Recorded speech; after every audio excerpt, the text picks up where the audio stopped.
My name is Fonda Marshall. I'm 29 years old, and on my wedding day, I found my father standing in a hallway with no seat, while 9 people from my husband's family sat at the table that was supposed to be his. Table 1, front and center. That's where my parents belonged. Instead, someone had moved them to table 14, the very last table in the room, squeezed between the kitchen door and a trash can. And when I asked my husband to be why, I heard him say something about my father that shattered every lie I just afforded to himself for the past 2 years. I stood in that hallway wearing my wedding dress, with 200 guests waiting on the other side of the wall, and I made a decision I can never take back, and wouldn't even if I could. What I did, what he said, and what happened to his family afterward, that's the story I'm about to tell. Before I do, take a moment to like and subscribe, but only if this story earns it. Drop your city and local time in the comments. I enjoy knowing who's out there. Now let me take you back to the morning of June 14th. The last morning I ever woke up as Garrett, Whitfield's fiancé. Millfield, Ohio. Population 8,000. The kind of town where the pharmacist knows your blood type, and the mail carrier remembers your dog's name. I grew up on Birch Lane, in a 2-bedroom house my father bought the year I was born. He paid it off in 22 years. He wrote the final check on my 16th birthday, then took all of us to Dairy Queen to celebrate. My dad, Dave Marshall, fixed pipes for a living. 35 years in the same pair of steel-toed boots. Resold 4 times. His knees started giving out around year 20. His back followed around year 30. But while I was growing up, I never saw him miss a single day of work. He'd come home at 6. Scrub the grease from his hands with that orange soap that smelled like gasoline and citrus, and ask me what I learned that day. My mom, Linda, worked the cafeteria line at Millfield Elementary. She served lunch to 400 kids every day, and knew every one of them by name. She knew who was lactose intolerant, who had peanut allergies, and who came to school hungry, because there wasn't enough food at home. Those kids always got an extra helping. Always. We weren't wealthy. I shared a bedroom wall with the water heater. My winter coat in 7th grade had belonged to my cousin 2 years earlier. But our door was always open, dinner was always hot, and my parents never once made me feel like I lacked anything. I got through college on scholarships and student loans. I became a nurse practitioner at the community clinic on Route 9. I paid off my debt by 28. I built that life with my own hands. But the foundation beneath it, that came from Dave and Linda Marshall, I believed a family like that would be enough for anyone. I was wrong. I met Garrett Whitfield on a Tuesday in October, 2 years before the wedding. His father, Richard, came into the clinic for a routine physical. Garrett drove him. He was leaning against the reception counter when I walked through carrying a chart. Tall, dark hair swept back, the kind of jawline that looked like it had been designed in a boardroom. He smiled at me, and I'll admit it, I smiled back. We went to dinner that Friday. Then again the following week, then every week after that. Garrett was charming in a way I wasn't used to. He opened doors, pulled out chairs, and took me to a French restaurant in Columbus, where the napkins felt heavier than my winter coat. The Whitfields lived in a completely different world. Real estate developers, 3 generations deep. Their name was attached to a subdivision, a commercial plaza, and a bronze plaque at the country club, where they'd been members for 25 years. 5-bedroom house, 2 acres of land. Richard ran the company. Garrett handled acquisitions. His mother, Constance, chaired the Hope Foundation's annual gala and sat on the boards of 2 nonprofits. The first time I met Constance, she was dressed in cream silk and wore pearl earrings the size of dimes. She shook my hand, looked me over from head to toe, and said, "A community clinic. How interesting." Garrett used to date the Harrison girl, Dr. Harrison's daughter over at St. Luke's. She smiled when she said it. The kind of smile that isn't really a smile. I told myself that was just how people in those circles talked. Formal, stiff, performative. It didn't mean anything. Garrett squeezed my hand beneath the table and whispered, "She'll warm up." She never did. But by then, I was already in love. And love has a way of helping you explain away the things you should be running from. Garrett proposed 14 months later at the steakhouse his family owned. Private room, candles, string quartet, and Constance sitting 3 tables away. Coincidence, Garrett called it. I said yes anyway, 'cause the ring on my finger hadn't come from Constance. It came from the man who drove 40 minutes to bring me soup when I had the flu. The man who texted me every morning. The man who said my parents were good people, and that he couldn't wait to call Dave Dad. Then the wedding planning began. And the version of Garrett I thought I knew started to blur. Constance chose the venue. The Whitfield Country Club. Not the little church on Maple Street, where my parents had been married. She chose the wedding planner, her friend Diane. She chose the menu. And when my mother suggested adding her fried chicken as one of the appetizers, Constance tilted her head and said, "That's sweet, Linda, but this is a seated dinner, not a potluck." My mother laughed it off. I noticed the way her hands tightened in her lap. Every time I pushed back, Garrett gave me the same answer. "Let Mom have this one, babe. After the wedding, it's just us. Our own house, our own rules." I wasn't a pushover. I want to be clear about that. I made a calculated decision. Lose the small battles now, win the war later. The venue didn't matter. The menu didn't matter. What mattered was the marriage. The 40 years that would come after the party. That was my logic. And it made sense right up until I realized the small battles weren't small at all. They were rehearsals. Constance was testing how far she could push. And I kept giving ground. I didn't know it then, but the wedding day wasn't the war. It was the final rehearsal. June 14th, 6 a.m. I woke up in my old bedroom at my parents' house. Sunlight filtered through the curtains my mom had sewn when I was 12. The dress hung from the closet door. Ivory satin, tea-length, bought with my own savings. Constance had suggested a designer gown from a boutique in Columbus. I declined. This was the one thing I kept. By 10 o'clock I was at the Whitfield Country Club. The place looked like something out of a magazine. White peonies in crystal vases, ivory linens, gold-rimmed chargers at every seat. 300 candles, a 12-piece string ensemble warming up in the garden, $85,000 worth of venue, decor, and catering, mostly covered by the Whitfields. Mostly. 200 guests were expected, half from the Whitfield side. Business associates, country club members, the mayor's wife, the Hendersons, the Porters. The other half were mine, my Aunt Grace from Akron, 3 nurses from the clinic, my college roommate, old neighbors from Birch Lane, people who drove pickup trucks, wore department store dresses, and had no idea what a charger plate was. I noticed the imbalance early. The Whitfield guests occupied the front rows, the center tables, and the spots closest to the dance floor. My people were scattered around the edges. Margot, my maid of honor and best friend since freshman orientation, leaned toward me during the processional rehearsal and whispered, "Why are your aunt and your people all the way in the back?" I brushed it off. "Probably just numbers. Their side has more guests." Margot raised an eyebrow but didn't press the issue. The ceremony began at noon. I walked down the aisle. Garrett was waiting. He looked perfect. He always looked perfect. That was part of the problem. I was so focused on admiring the frame that I forgot to check what was inside it. After the ceremony, while the guests filtered into cocktail hour on the terrace, I slipped into the reception hall to check the final setup. Call it a habit. I'm a nurse. I verify everything twice. The room was beautiful. 20 round tables draped in white. Gold place cards in tiny brass stands. Table 1, the head table directly in front of the dance floor and stage, was set for 10. That was where both sets of parents were supposed to sit, along with Garrett's grandmother and my Aunt Grace. I walked over to table 1 and picked up the first place card.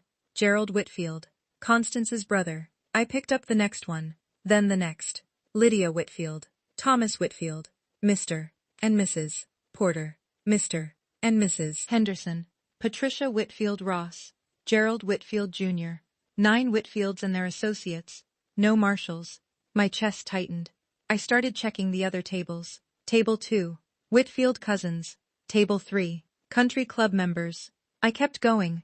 Table 10, Table 12. I finally found them at Table 14, the last table. Tucked against the far wall, beside the swinging kitchen door, I could hear pots clanging on the other side. The chairs weren't the polished mahogany ones that matched the rest of the room. They were padded folding chairs. The backup kind. A service cart loaded with dirty glasses sat 2 feet away. The light above the table was dimmer than the others, because it was a utility fixture, not a chandelier. Dave Marshall, Linda Marshall. I stared at those 2 place cards. Gold ink on cream stock. Sitting on a table next to a trash can with a foot pedal. I found the wedding coordinator, Diane, near the bar. Who changed the seating chart? She didn't blink. Mrs. Whitfield adjusted it this morning. She said the bride approved. I never approved anything. I stood alone in that reception hall and did something I'd trained myself to do in the ER. Triage. Table 14. swinging kitchen door, clanging pots, folding chairs, a trash can with a foot pedal, 2 feet from where my father would eat dinner at his daughter's wedding. If I said nothing, I knew exactly what would happen. My parents would sit there, they wouldn't complain. My dad would straighten his tie, the one he bought in 2009, the only good tie he owned, and smile. He'd say, "It's fine, sweetheart." My mom would fold her napkin into her lap and pretend she couldn't hear the dishwashers running 6 feet behind her head, and Constance would know. She'd know she could move Dave and Linda Marshall anywhere she wanted, to the back of the room, to the parking lot, out of the frame entirely, and no one would say a word. Every Thanksgiving after this, every Christmas, every grandchild's birthday, Dave and Linda would always be table 14, the people who didn't quite belong. The ones you seat near the service entrance so the important guests don't have to look at them. I thought about my father's hands.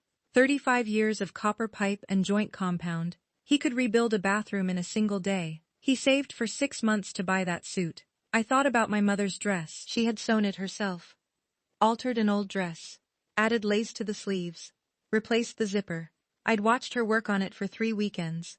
Bent over the sewing machine in the spare room, pins between her lips, squinting at the bobbin. These people fed me, raised me, drove through snowstorms to get me to school, and someone had decided they belonged beside a trash can. I went to find Garrett. I thought he would fix it. I thought he would be angry on my behalf. I was wrong.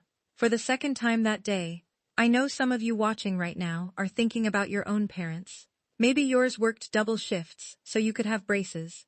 Maybe they drove 3 hours to every school play. If you've ever had someone look at your family as if they weren't enough, type, "My family is enough," in the comments. Because what I'm about to tell you next, is the reason I will never let anyone put my parents at table 14 again. I found Garrett in the groomsmen's suite. He was standing in front of a full-length mirror, adjusting his cufflinks. The silver cufflinks were monogrammed. A gift from Constance. Who moved my parents off the head table? He didn't even look up from the mirror. "Mom rearranged a few things this morning. It's not a big deal." "Not a big deal? They don't have seats, Garrett. Table 14 has seats. Table 14 is next to the kitchen, next to the trash." He sighed. The kind of sigh someone makes when they think you're being difficult. "Fonda, we have 200 guests out there. Can we not do this right now?" "When then? After dinner? After they've already sat there for 3 hours?" He turned away from the mirror. His face was calm, patient, the face of a man who had practiced looking reasonable while saying unreasonable things. "Mom has her reasons. The Hendersons and the Porters are sitting at table 1. They're important. More important than my parents?" "I didn't say that. You didn't have to." He stepped closer and rested a hand on my arm. Gentle, rehearsed. "Baby, you're stressed. It's your wedding day. Let's get through dinner and I'll talk to Mom tomorrow." Tomorrow, that was always the answer. Tomorrow after the engagement party. Tomorrow after the shower. Tomorrow after the wedding. Tomorrow never came. I searched his face for something.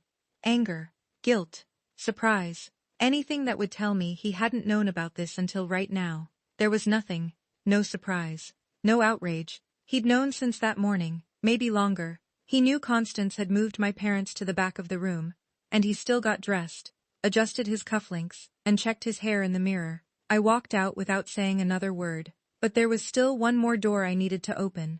As I made my way back through the corridor, I stopped at the welcome table near the entrance.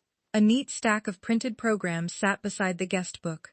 Ivory cardstock, gold lettering. I picked one up and opened it.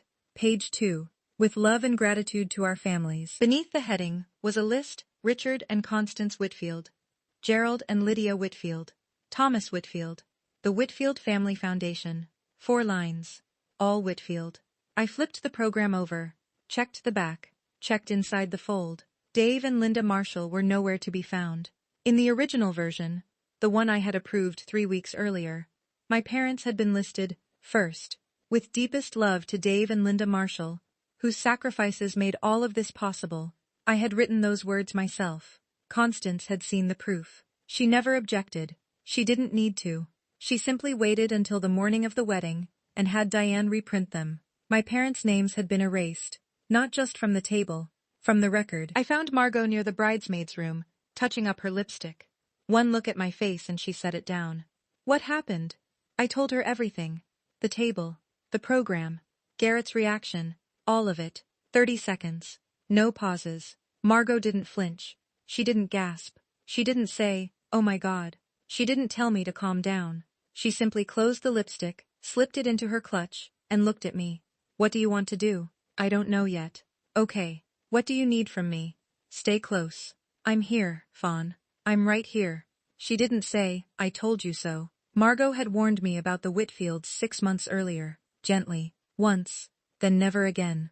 She respected my choices, even the ones she disagreed with. That was why I trusted her more than anyone else in that building. I still didn't know what I was going to do, but I knew the next thing I heard would decide everything. I headed back toward the groomsman's suite.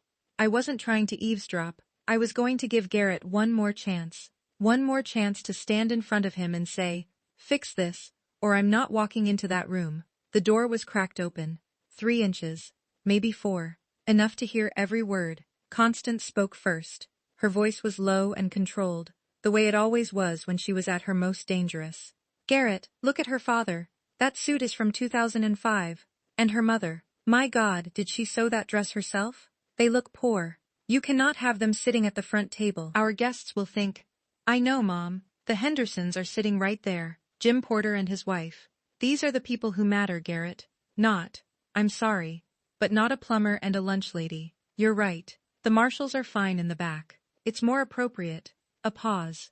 Then Constance again. Quieter. "You should have listened to me from the start. She doesn't belong here. She doesn't belong here." I pressed my hand against the wall. The hallway tilted. I could hear my own pulse in my ears. Hard. Slow. Like a door locking from the inside. My father. The man who spent 35 years on his knees beneath kitchen sinks. The man with 2 bad knees and 1 good suit. The man who drove 4 hours round trip every weekend to visit me in college because he thought the dining hall food wasn't enough. A plumber and a lunch lady. That's what they called him. That's what they called her. And the man I was supposed to spend my life with had said, "You're right. There are sentences you can't unhear." This was one of them. I stepped back from the door. My hands weren't shaking anymore. Something inside me had gone completely still. Like the moment in the ER right before a code, when the noise disappears and everything becomes clear. I pushed the door open. Constance turned first. Her face froze for half a second, maybe less, before rearranging itself into that smile. The one that looked like hospitality, but felt like a locked gate. "Fonda, sweetheart. You look stunning." I heard everything. Garrett's jaw tightened. "Heard what?" "We were just, Dad looks poor. Mom sewed her dress. They don't belong at the front table." I held his gaze. What part did I misunderstand? Constance stepped forward, hands clasped in front of her. The chairwoman posture. "Fonda, this is just a seating arrangement. We're trying to make sure. You called my father a plumber like it was an insult. You called my mother a lunch lady, like she should be ashamed of it. I didn't mean, and you." I looked at Garrett. "You said they were fine in the back, that it was more appropriate." Garrett's voice dropped. Smooth. Calm. The same voice he used in client meetings when a deal was going sideways. "You're emotional right now, Fonda. It's your wedding day. Let's take a breath." "And I am breathing, Garrett. I've never been more clear." Constance shot a quick, sharp glance toward her son, the kind that said, "Handle this." Garrett tried again. "Baby, come on. Let's not ruin—" "I'm not ruining anything. You already did." I turned and walked out. The hallway was quiet. 60 feet of polished hardwood stretched between me and the reception hall. Behind me, I heard Constance hiss something to Garrett, too low for me to make out. His footsteps never followed. He didn't come after me. And that was the final answer I needed. I walked straight toward the reception hall, but I didn't go inside. Not yet. I went to find the only people in that building who had never, not once, made me feel like I wasn't enough. Margot was exactly where I'd left her, leaning against the wall outside the bridesmaids' room, arms crossed, watching the corridor like a sentry. "Tell me," she said. I told her everything, word for word. Constance's voice. Garrett's agreement. The plumber. The lunch lady. Margot was silent for 5 seconds. Then she asked, "What are you thinking?" "I'm thinking I can't sign my name to this." She nodded once. No drama. No gasping. Just the focused expression she wore in courtrooms. "Okay. Then here's what you need to know." She lowered her voice. "The ceremony is done, but the marriage license hasn't been signed yet. Diane has it. The plan was to do the signing after dinner, remember? At the sweetheart table during dessert, I remembered.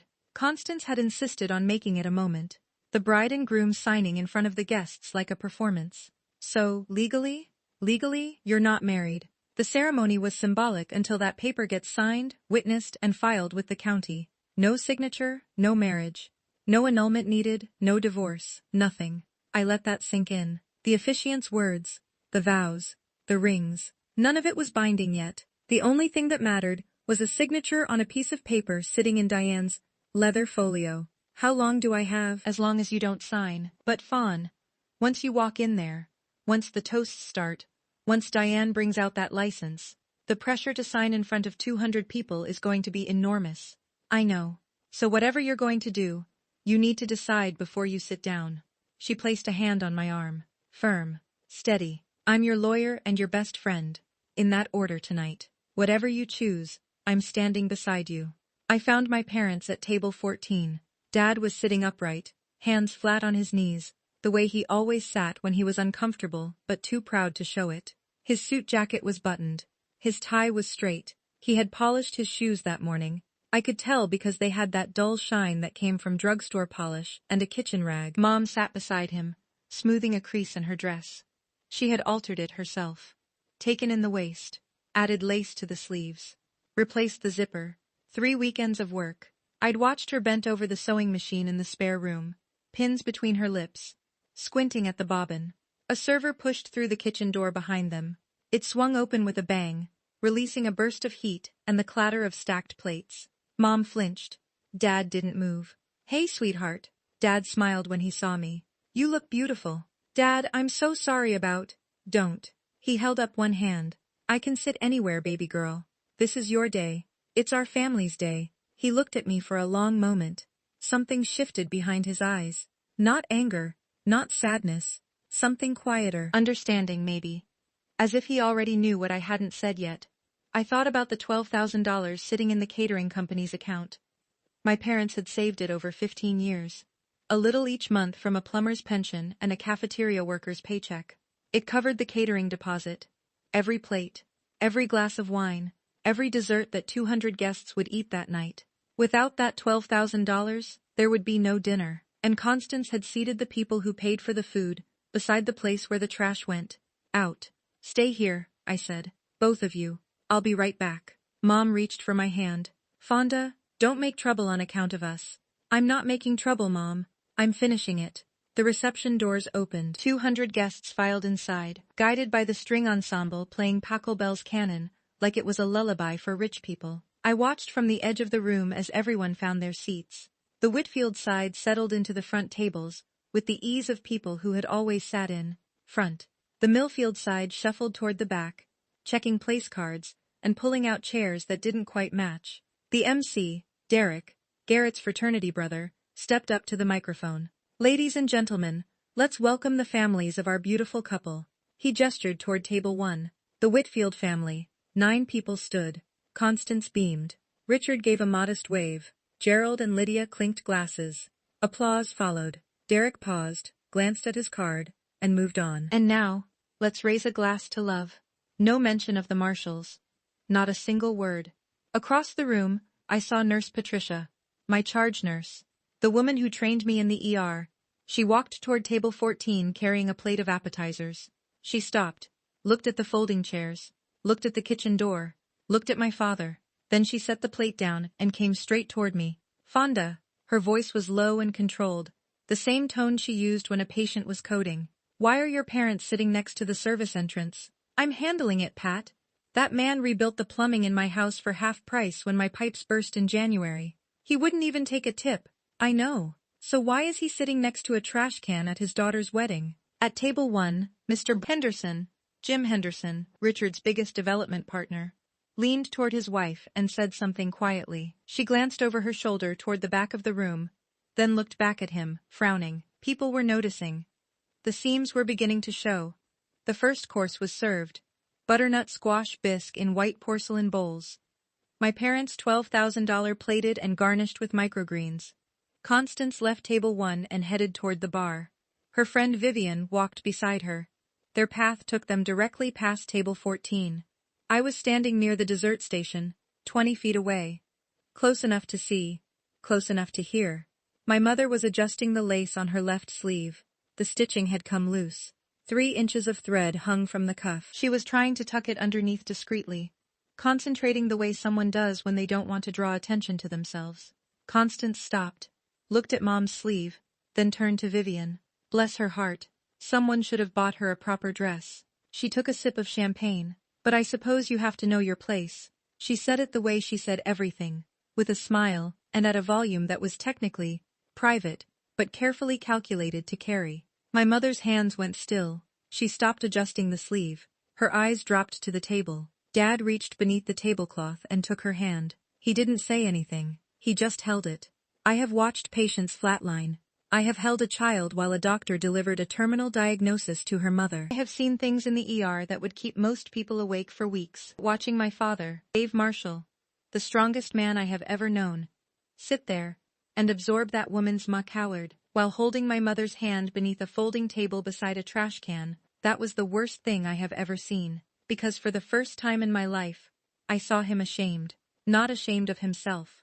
Ashamed of the situation. Ashamed of being put somewhere he didn't deserve to be, and being unable to fix it. I was done. Completely and irreversibly done. I crossed the room, grabbed Garrett's arm near the edge of the dance floor, and pulled him behind a column where the nearest table couldn't hear us. Your mother just humiliated mine in front of guests. Right now. What did she say? Know your place. Someone should have bought her a proper dress. Garrett ran a hand through his hair. Fonda, Mom says things she doesn't mean. She means every syllable, and you know it. Can we please just get through dinner? Go over there. Tell your mother to apologize. Right now. He looked at me. Then he looked across the room. At Constance laughing with Vivian at the bar. At table 1 where the Hendersons sat. At the string ensemble playing something soft and expensive. He looked at all of it. Then he looked back at me. I'm not making a scene, Fonda. 200 people are watching. Then whisper. I don't care how you do it. Just do it. He straightened his jacket, took a breath, and said the thing that ended us. Your parents will be fine. They're tough. Let's just get through tonight. Then he turned around and walked back to table 1.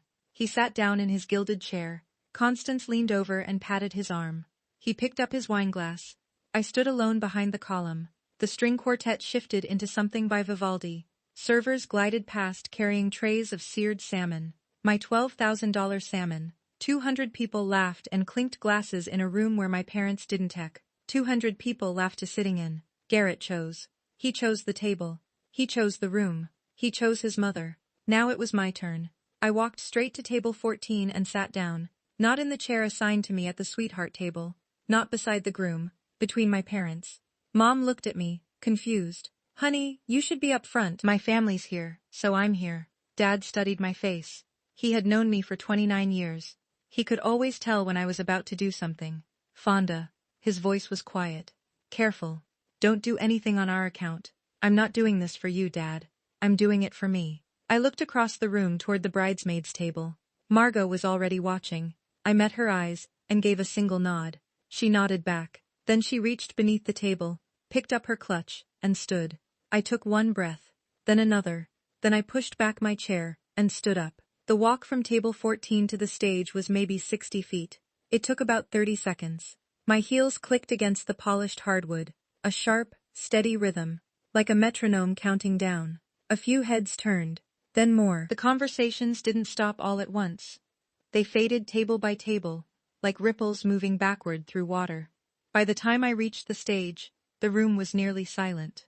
Derek, the MC, was halfway through an anecdote about Garrett's college days. He saw me step up and faltered. Oh, the bride. Everyone. Scattered applause followed. I took the microphone from his hand. He let go without resistance. His expression caught somewhere between confusion and a grin. I looked out across the room. 200 faces. Crystal glasses. White linens. Gold place cards. Constance at table 1, champagne in hand. Garrett beside her. Richard staring down at his plate. My parents behind me. Table 14. The last table. Across the room, Constance leaned toward Garrett. I couldn't hear her, but I could read her lips. What is she doing? I adjusted the microphone. Thank you all for being here today. My voice carried through the speakers, clear and steady. No tremor, no tears. I had spent 7 years in emergency rooms. I knew how to stay calm when everything around me was falling apart. I know you came here to celebrate a wedding, and I owe you the truth about what's happening in this room. The last murmur disappeared. 200 people fell still. I could hear ice settling in someone's glass at table 6. Most of you know me as Garrett's fiancé, but before I was that, and after tonight, I am Dave and Linda Marshall's daughter. I pointed toward the back of the room. My parents are sitting at table 14. I'd like everyone to look at table 14 for a moment. Heads turned. All of them. 200 pairs of eyes swept toward the back corner, past the bar, past the dessert station, past the kitchen door, and landed on Dave and Linda Marshall sitting at a folding table, between a service cart and a trash bin. I watched the reactions move through the room like a weather front. Confusion first, then recognition, then the slow tightening of faces as people realized what they were looking at. Jim Henderson set down his fork. His wife Carol pressed a hand to her mouth. Nurse Patricia, standing near the wall, closed her eyes and shook her head once. At table 1, Constance's smile hardened into something almost ceramic. Her hand tightened around the stem of her champagne flute. Garrett sat beside her, jaw clenched, eyes locked on me. 12 hours ago, I continued, my parents were seated at this table. Table 1, right here at the front, where the families of the bride and groom are supposed to sit. That was the seating chart I approved. I let the sentence hang in the air. This morning, that changed. This morning, someone walked into this room and replaced every place card at the head table. My parents were removed and reassigned to the last seats in the room. Next to the kitchen. Next to the service entrance. Next to the trash. I paused. Let the room absorb it. That person was Constance Whitfield. Every head at table 1 turned toward her. Constance sat perfectly still, chin raised, but the color had drained from her face. Her fingers around the champagne flute had gone white. Richard looked down at the tablecloth. He didn't move. When I confronted my fiancé, when I told him what his mother had done, he told me not to make a scene. I kept my voice calm, factual, like reading a chart aloud during rounds. And when I heard him speaking privately with his mother, he said, and these are his exact words, "The Marshalls are fine in the back. The Hendersons and Porters are more important." Jim Henderson pushed back from the table, not dramatically, just enough to create distance between himself and the Whitfields. His wife stared at Garrett with an expression I recognized from the ER, the look people get when they realize they've been standing next to something dangerous. Garrett stood up. "Fonda, that's not, you're twisting." "Sit down, Garrett." I didn't raise my voice. I didn't need to. "You had your chance to stand up for my family. You chose not to." He remained standing for another 3 seconds. Then Constance tugged on his sleeve, and he lowered himself back into his chair. The room was so quiet I could hear the kitchen door creak on its hinge. My Aunt Grace, seated at table 11, placed both hands flat on the table and whispered, "Tell them, baby. Let me tell you about the people who were moved to table 14. I turned slightly, just enough to catch my father in my peripheral vision. He was sitting upright, hands resting on the table, eyes fixed on me. My father, Dave Marshall, fixed pipes for 35 years. He has 2 bad knees, and 1 good suit, the one he's wearing right now. He saved for 6 months to buy it." A woman at table 9 pressed a napkin to her eyes. "My mother, Linda Marshall, serves lunch to 400 children every school day at Millfield Elementary. She knows every child by name. She knows who is allergic to peanuts, who can't have dairy, and who comes to school hungry. Those kids always get extra." I turned back toward the front tables. My parents contributed $12,000 to this wedding. They saved it over 15 years. That money covered the catering deposit. I let the math settle over the room. People looked down at their plates, at their wine glasses, at the seared salmon, and the butternut squash bisque. "Every plate you're eating tonight, my parents paid for it." Then I looked directly at Constance. "And you put them next to the garbage." The room fractured. Gasps. A sharp intake of breath from table 3. Vivian, Constance's friend, set down her glass and quietly put 6 inches of space between herself and the woman she had been laughing with 20 minutes earlier. From the back of the room, a man I didn't recognize, someone from the Millfield side, stood up. Then Nurse Patricia. Then Aunt Grace. They didn't say a word. They simply stood, like witnesses. Constance opened her mouth to speak. Nothing came out. Garrett stared down at his plate. Richard Whitfield still hadn't moved. I came here today to begin a marriage, a partnership, a life built on mutual respect. My voice never cracked. I wouldn't allow it. Not here. Not in front of her. But I cannot sign my name to a marriage where my family is treated as an embarrassment. I will not raise children who learn that love means hiding where you come from. I reached up and removed my veil. Folded it once. Twice. 3 times. Then set it neatly on the edge of the stage, the way my mother taught me to fold things with care, even when you're letting them go. To the guests from Millfield, thank you for driving here. Thank you for celebrating with my family. We're going home. I looked at Constance one last time. To the Whitfields, I genuinely wish you well. But I deserve better than a man who sits in silence while his mother calls my father poor. And my parents deserve better than table 14. I gently placed the microphone back onto the stand. No slam. No dramatic drop. I set it down the way you place a tool aside when the work is finished. Then I stepped off the stage and walked toward the back of the room. My heels clicked against the hardwood again. That same steady rhythm. 60 feet. This time, no one spoke over it. Dad stood when I reached him. Mom was crying. Quiet tears. The kind she always tried to hide. I hugged both of them right there between the folding chairs and the kitchen door. Margot appeared carrying my coat and bag. She had already called a car. The 4 of us walked out together, past the dessert station, past the silent string quartet, past 200 silent faces. Behind us, I heard Constance's voice, brittle and loud. She's lost her mind.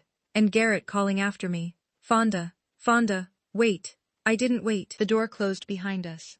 And the last thing I heard was my own breathing.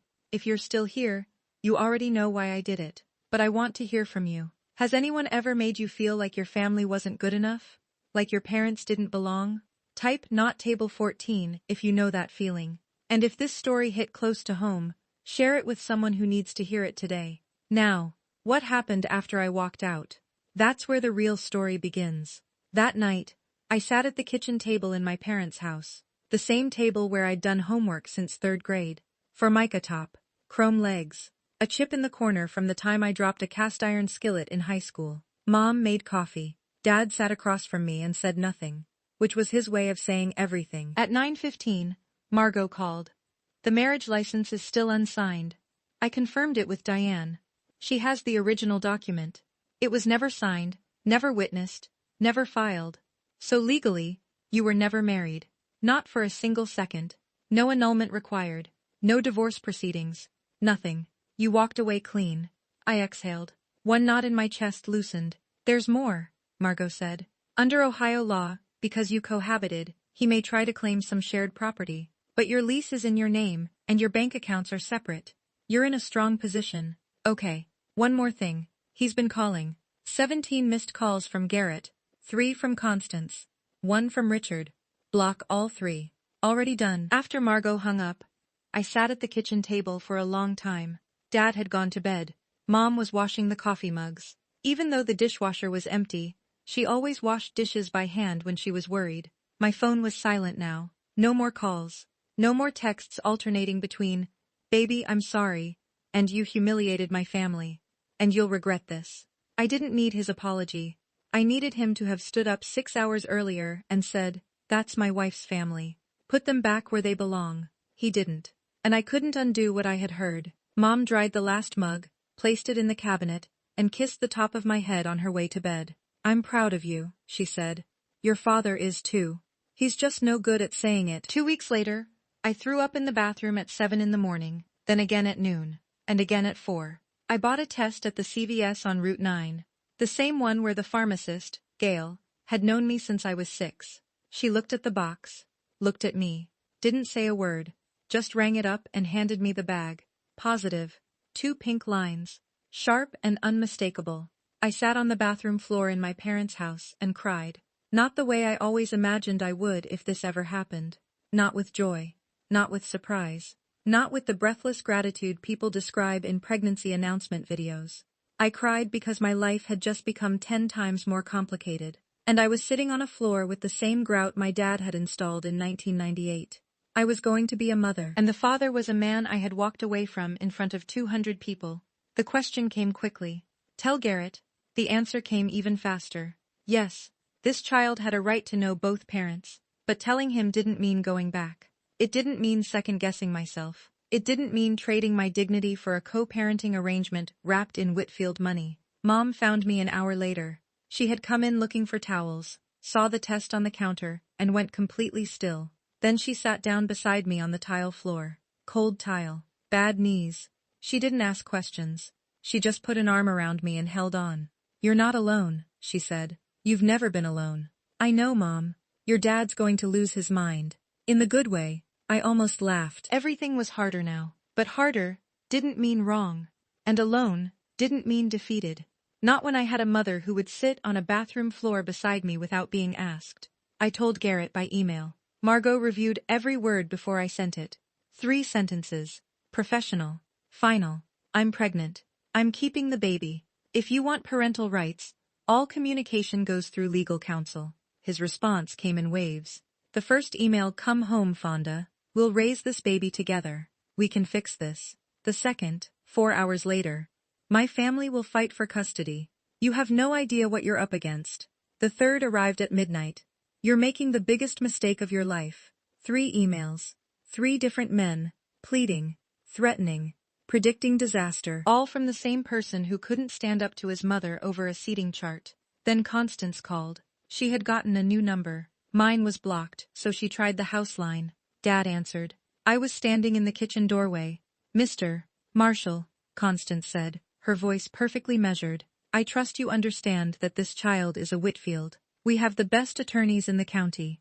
Dad looked at me. I nodded. "Mrs. Whitfield," he said, "my daughter has a lawyer. Talk to her, not to me." Then he hung up, set the phone down gently, and went back to his coffee. That week, Margot connected me with her colleague Hannah Wells, a custody attorney out of Columbus. Hannah was direct. "Ohio courts favor the primary caregiver. You have stable employment, family support, and no history of instability. His family's money is not a legal argument." I filed the paperwork. Everything through proper channels. No phone calls. No confrontations. No emotional negotiations. Just documents, deadlines, and boundaries. Constance had said they had the best attorneys in the county. Maybe they did. But I had something she never anticipated. A woman who stopped being afraid of her on a Saturday in June. The fallout came quietly. No explosions. No headlines. Just the slow, steady erosion of everything the Whitfields had built their reputation on. Jim Henderson called Richard the following Monday. I didn't hear the conversation firsthand. I heard it later through Margot, who heard it from Hannah, who heard it from a paralegal whose husband played golf with Henderson. "Richard, I've been thinking about the development on Oak Ridge. I'm not comfortable moving forward." "Jim, what does a wedding have to do with a business deal? If that's how your family treats the people closest to you, I need to think about how you'd treat a partner when things get difficult." Henderson pulled out of the Oak Ridge project, a mixed-use development worth, by local estimates, somewhere north of $300,000 in Henderson's share alone. Richard had to find a new investor. The project stalled for 8 months. 3 weeks after the wedding, the Hope Foundation board met behind closed doors. Constance had chaired their annual gala for 6 years. She had raised more money than any previous chair. But the board had received calls, donors asking questions, members uncomfortable with the optics. Constance wasn't fired. That's not how things work in small-town society. She was invited to step back, to focus on family. The gala went on in September without her name on the program. I didn't orchestrate any of it. I want to be clear about that. I never called Henderson. I never contacted the foundation. I never posted on social media. I never told anyone outside of Margot and my parents what happened in that hallway. I didn't have to. 200 people watched Constance Whitfield seat a plumber and a lunch lady next to the trash. And 200 people went home and talked about it. Consequences don't always arrive with a microphone. Sometimes they arrive with a phone call on a Monday morning. A month after the wedding, Garrett showed up at my parents' house. I was upstairs. I heard the knock. Then the creak of the screen door. Then my father's voice. "Garrett? Mr. Marshall. I came to apologize. I was hoping to talk to Fonda. She told you to go through the lawyers." I know what she said, but I want to say this in person. I should have handled things differently. I should have stood up for your family. Through the window, I could see them. Dad standing on the porch, arms at his sides. Garrett on the front walk, one step below him, looking up. "You should have," Dad said. Can I see her? 5 minutes? Dad didn't move. He didn't shift his weight. He didn't cross his arms. He simply stood there, filling the doorway the same way he had stood in every doorway of my life. Solid, present, unmovable. My daughter made herself clear. If you want to be part of this child's life, Hannah Wells has the paperwork. That's the road. Garrett's face tightened. The polished patience cracked for just a second, and something raw showed through. Not remorse. Frustration. The frustration of a man accustomed to getting his way, unable to understand why the script had changed. You're going to regret this, he said. My family won't let this go. Dad looked at him for a long moment. Then he said something I'll never forget. I'm not keeping anyone out, son. I'm keeping the door. He stepped back inside and closed it. Not a slam. A click. The quiet, definitive sound of a latch settling into place. I watched from the upstairs window as Garrett stood on the walkway, staring at the closed door. Then he got into his car and drove away. Dad never mentioned the visit. That night at dinner, he passed the potatoes and asked me how things were going at the clinic. 5 months. That's how long it took to build a new life from the pieces of the old one. I found an apartment 3 blocks from my parents. 1 bedroom, 2nd floor, $850 a month. The carpet was beige. The kitchen had 1 counter. The bathroom fan sounded like a helicopter taking off. It was mine. Mom arrived with a measuring tape on the first day. By the end of the week, she had sewn curtains for every window. Blue gingham for the kitchen, white cotton for the bedroom, yellow flannel for the room that would become the nursery. Dad showed up with his toolbox on a Saturday morning. He fixed the leaky kitchen faucet, replaced the shower head, reinforced the closet rod. Then he spent 3 hours in the nursery building a shelf from reclaimed wood, salvaged from a barn demolition in Fairfield County. He carved a small groove along the top edge. No name yet, just a notch where one would eventually go. I dropped to part-time at the clinic during my last trimester. My charge nurse, Patricia, rearranged the schedule without me even asking. You covered for me during my hip surgery, she said. This is nothing. I won't romanticize it. There were nights when I sat on the kitchen floor and cried. Not because I regretted leaving. I never regretted that. Because carrying a child alone is hard in ways no one prepares you for. The 2 a.m. cramps with no one to bring you water. The ultrasounds where the technician asks, "Is Dad joining us?" The baby shower my mother hosted in the living room, where the only empty chair was the one that would have been his. I chose this. I would choose it again. But choosing the right thing doesn't make it easy. Single motherhood isn't a punishment. But it isn't a vacation either. It's just life. And I was living it. Elise Marie Marshall came into the world on a Tuesday, at 6:14 in the morning. 7 pounds, 2 ounces, 10 fingers, brown eyes, a scream that shook the delivery room. Marshall. I gave her my name, my parents' name, the name of a plumber and a cafeteria worker who never once made their daughter feel like she wasn't enough. Dad held her first, after me, after the nurses. His rough hands cradled her as if she were made of blown glass. He didn't say a word for a full minute. He just stood by the window, morning light on his face, holding that baby and breathing.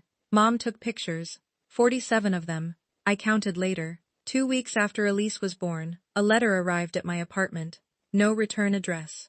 But the stationery was heavy, the kind you buy at a specialty shop, not a drugstore. I recognized the handwriting from the Whitfield holiday cards Garrett used to show me. Richard Whitfield. I opened it standing at the kitchen counter. Elise was asleep in her bassinet, 3 feet away. Fonda, I owe you an apology. Not for what my wife and son did, but for what I failed to do. I was in the room. I saw the seating chart change. I heard the conversation, and I said nothing. That silence is on me, and I'll carry it. I don't expect forgiveness, and I'm not asking for access to my granddaughter. But if there ever comes a day when you would allow it, I'd be grateful. I read it twice, folded it, then placed it in the nightstand drawer beside Elise's hospital bracelet. I didn't reply. Not that day, not that month. Maybe Richard was sincere. Maybe it was strategy. I didn't know. And I was done making decisions based on hope. This time, I would let time answer, instead of wishful thinking. 1 year later, Elise is 13 months old. She has my eyes and her father's jaw, and a laugh that sounds like a hiccup coming through a tiny speaker. I'm back at the clinic full-time. Last month, they promoted me to shift lead. It came with a $2 raise and a set of keys to the supply closet. I have never been prouder of a set of keys in my life. The apartment still has beige carpet and one kitchen counter, but the walls are covered now. Pictures of Elise at the pumpkin patch. Elise wearing Dad's reading glasses on her head. Elise smearing sweet potato across Mom's apron. The bookshelf Dad built holds 32 children's books, and one framed photograph of my parents on their wedding day in 1991, standing outside the church on Maple Street. The custody arrangement went through family court in October. Garrett gets 2 weekends a month. He picks Elise up at 9, returns her by 5, on time, every time. I'll give him that. Constance is not part of the arrangement. Not because I banned her, because I set one condition. Any visit with extended family requires my presence or my parents' supervision. Constance called it an insult. I called it a boundary. She still hasn't met Elise. Not because the door is locked, because she refuses to walk through it on anyone's terms but her own. Garrett and I communicate through a co-parenting app. Short messages, pickup times, doctor's appointments. No small talk. No arguments. Just logistics. He's different on handoff days. Quieter. He holds Elise a little longer before handing her back. Once I saw him smell the top of her head and close his eyes. And something in my chest ached. Not for him, for the version of him that might have existed if he had been brave enough to choose differently. On a Saturday in June, Sunday dinner at the Marshall house. 6 o'clock, the same as every week since I came home. The table is the one I grew up with. Formica top, chrome legs, that chip in the corner. 6 chairs, not one of them matches. Dad's is a wooden rocker he refinished from a yard sale. Mom's has a cushion she crocheted in 2004. Mine is a folding chair from the garage. The good kind, with a padded seat. There are no place cards, no chargers, no string quartet. Mom made her fried chicken. The same recipe Constance cut from the wedding menu. Mashed potatoes from scratch. Corn on the cob, because Elise likes holding it, even though she doesn't have enough teeth to eat it. Margot is here, and her boyfriend Tomas, whom she met at the courthouse last spring. Patricia came too. She brings pie every Sunday now, and claims it's because she bakes too much. Nobody believes her. Nobody cares. Elise is sitting in Dad's lap, grabbing at his glasses. He lets her. He always lets her. You know, he says to her, softly, as if sharing a secret. Your grandpa used to fix pipes for this whole town. Now I just fix things for you. She throws a spoon onto the floor. Everyone laughs. I look around the table. The overhead light buzzes a little. Dad says he'll fix it next week. The wallpaper in the hallway is peeling at the seam. There's a draft from the back door that Mom blocks with a rolled towel from November through March. No champagne, no crystal, no $85,000 venue, but every person at this table chose to be here. Every person belongs. And nobody is sitting next to the trash. This is my table 1. I'm not telling you this story to teach you anything. Everyone's situation is different. Everyone's breaking point is different. And I don't know what your table 14 looks like, but if you're sitting at 1 right now, if there's a room in your life where you're always in the back, always near the door, always made to feel grateful for the chair, instead of asking why it's next to the garbage, I want you to know something. You can stand up. You don't need a microphone. You don't need 200 witnesses. You don't need a lawyer standing in the hallway, or a father blocking the door. You just need to know, deep in your bones, beyond the doubt, beyond the guilt, beyond the voice that says, don't make trouble, that the people you love deserve better. And if the person you chose agrees when someone calls your family poor, that person didn't choose you. They chose convenience. They chose comfort. They chose the easier version of love, kind that doesn't require courage. That isn't love. That's a seating chart. My name is Fonda Marshall. I'm 30 now. I'm a nurse, mother, shift lead, and Dave and Linda Marshall's daughter. I live in a 1-bedroom apartment with beige carpet and a bookshelf my dad built from barnwood.